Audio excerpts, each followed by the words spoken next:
Un rassemblement pour marquer le 100e jour de leur captivité. Hervé et Stéphane, deux journalistes de France 3, ils sont détenus en Afghanistan. Le directeur des magazines d'information de la chaîne est là, avec des nouvelles. Nos deux camarades et leurs trois accompagnateurs sont en bonne santé, qu'ils mangent bien, qu'ils sont bien traités et qu'il n'y a aucune menace sur leur vie.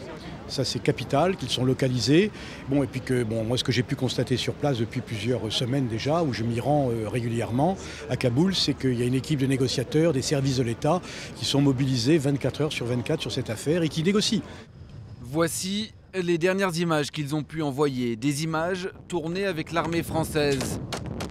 Pendant plusieurs semaines en décembre, Hervé et Stéphane réalisent un reportage sur l'Afghanistan.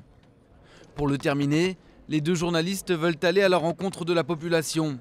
Le 30 décembre dernier, l'équipe de tournage circule sur cette route entre les vallées de Surobi et de Kapisa. C'est là qu'ils sont enlevés, probablement trahis par un contact. Depuis, peu de nouvelles, à part cette vidéo, prise par les ravisseurs. C'est la seule fois que leur visage est dévoilé au grand public. Car l'ensemble des rédactions françaises décident de ne pas donner leur nom pour les protéger. Élise Lucet, la présentatrice du magazine qui devait diffuser leur sujet, s'en explique.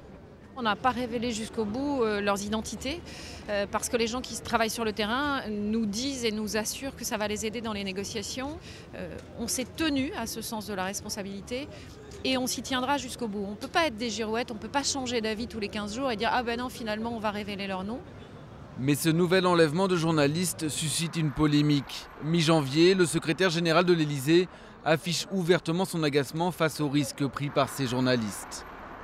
Ils font courir des risques aussi à beaucoup de nos forces armées qui du reste sont détournées de leur mission principale.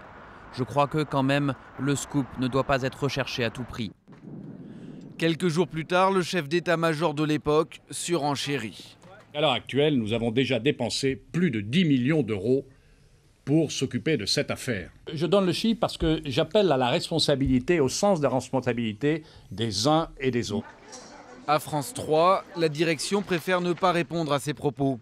Priorité à la libération des deux journalistes.